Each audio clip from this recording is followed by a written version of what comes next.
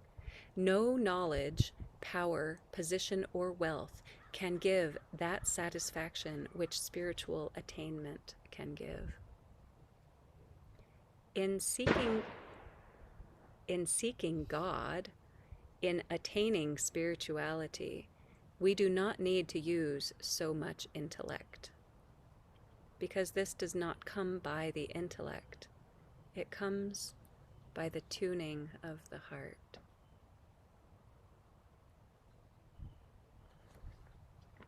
Okay, so the words for our for the last song I'm going to share with you for this unveiling session are going in the window. We'll sing Namostute, Namostute. That is, again, the same root of bowing to, of being empty of self before.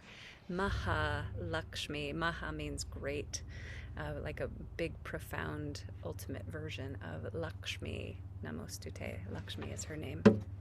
So there are a few symbols, images that I could convey to you, but I don't really have time. So, okay, the dance for this one is based on the arati, that's a puja, that is a fire ritual, in which you bring light, that is a flame that is burning in some kind of an oil, and that is brought into a dark temple, and where you find the icons, the images of the divine, and you sweep this light around them to illuminate every distinct detail of these images of the beloved. And so for this, I invite you to celebrate the light and to offer this blessing of acknowledgement to each other while we're singing Namostute, Namostute, Mahalakshmi, Namostute, illuminating the image of the divine. And then, because she is abundance, well, there's an aspect of the dance where we're bringing our prayers, our devotions, and then that results in pouring forth blessings. So a rising up and then an offering forth. The last image is one of a lotus, that is the collective blossoming of the heart blossoming through our devotions.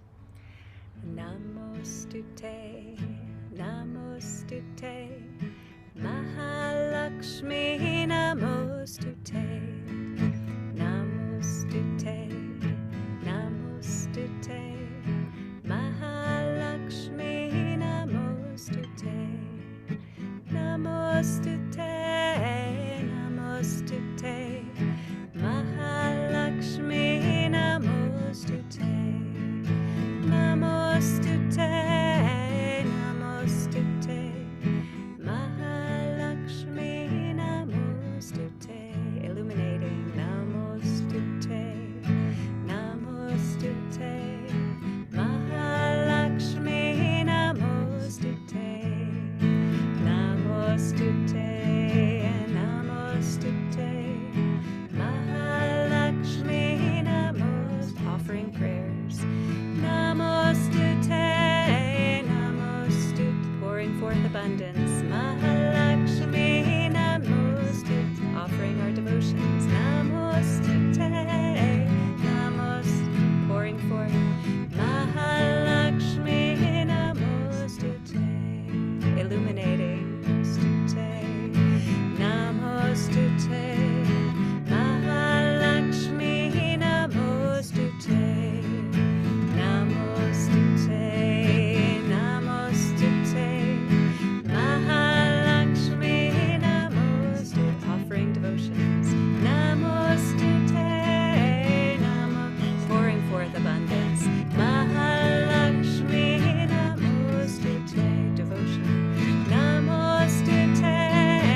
Khabir. Thank you so much, Sára. Oh, dear friends, it's time to close this session, to express our gratitude and for you being with us. And you have a chance to express your gratitude by visiting one of our best pals, the PayPal. So thank you if you're sharing your gratitude with us. I have one last story to tell, and it's one of my favorite faces of the goddess, if you want to call it that way. And I'm going to tell you the short story. It's a story of a cook, and her name is Gretel. And it's really a Brother Grimm story. So I'm not, So she was a very good cook. She loved to cook, and she loved herself. I mean, she wore like shoes with red heels when she went out to dance, and she wore nice dresses, and she stood in front of the mirror turning and said, "Oh, look at me, look at you, aren't you gorgeous?" So this was Gretel. Now, one day her master, the guy she cooked for, he came home and said, "Gretel, I invited a guest. Please prepare 2 chicken for us." So she did. She slaughtered the chicken, put them on a stick, put them in front of the fire. And then she went down into the cellar to take a big sip of beer because she liked beer. So she was down in the cellar and drinking her beer. And then she came up to the oven again, looking at the chicken. And she was thinking to herself, well, if my master is not coming back pretty soon because he was gone out to fetch the guest, the chicken will be burned. And it's best to eat the chicken when they're juicy, so to put them away from the fire would be a loss. So what could she do? She thought by herself, you know what? I do have the best ideas with a sip of beer. So she went down to the cellar again and took a sip of beer. And then she came up and she was looking at the one chicken and she was thinking, the wing of the one chicken seems to be burned. I better eat it. So she took the wing off and ate the wing. Then she thought to herself, if the master is coming home and sees one chicken has only one wing, he knows something is wrong. So I better eat the second wing too. So she ate the second wing. And while she was eating, she was thinking to herself, well, who knows if they are coming home anyway? Maybe they went to some restaurant or whatever, and it would be such a loss of that 2 beautiful chickens. So she ate the one chicken and there was one left. Now, she got thirsty, went down to the basement, got another sip of beer, went up again. And then she thought to herself, well, those 2 chicken belong to each other. And where the one chicken is, the other one needs to go. So she ate the second chicken. And it was really, really tasty and delicious. And so she had like her stomach filled with like these 2 good chicken.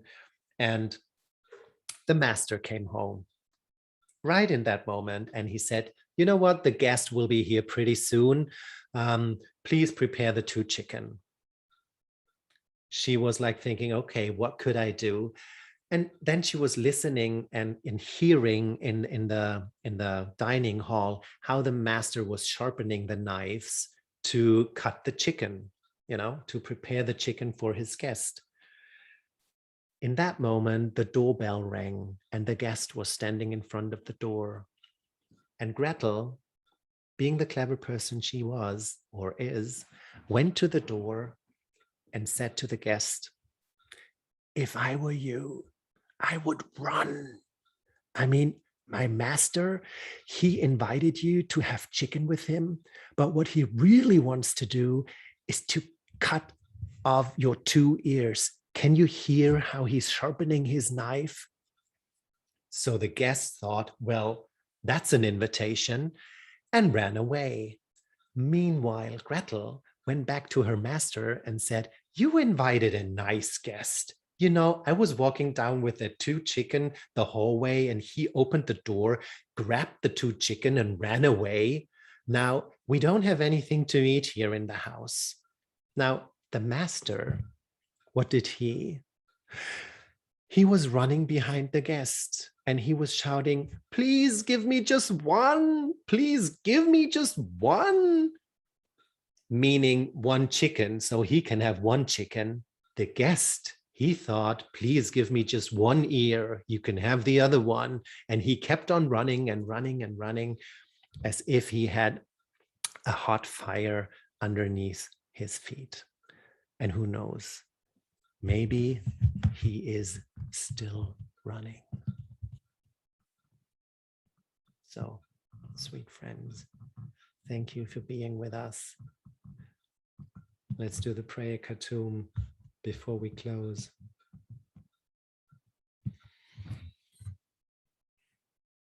O thou, who art the perfection of love, harmony, and beauty, the Lord of heaven and earth, open our hearts that we may hear thy voice, which constantly cometh from within. Disclose to us thy divine light, which is hidden in our souls, that we may know and understand life better. Most merciful and compassionate God, give us thy great goodness, teach us thy loving forgiveness, raise us above the distinctions and differences which divide. Send us the peace of thy divine spirit and unite us all in thy perfect being.